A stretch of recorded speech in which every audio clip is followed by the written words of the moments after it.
नमस्कार मित्रांनो, तुम्ही आमचे हे गार्डन बघू शकता. किती सुंदर हिरवंगार झालेलं आहे. अतिशय सुंदर वातावरणात गार्डनच्या बाजूला छोटंसं बजरंगचं मंदिर आहे. तुम्ही बजरंगचे मंदिर बघू शकता. या आतमध्ये अतिशय सुंदर बजरंगची मूर्ती आहे.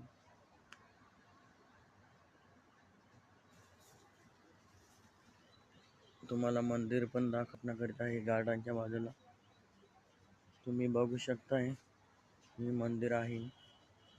ते थोडंसं झाडांमुळे दिसत नाहीये, पण तरी पण तुम्हाला दाखवण्याचा प्रयत्न करीत आहे. तुम्ही बघू शकताय, गार्डन पण बघू शकताय. अतिशय सुंदर आहे.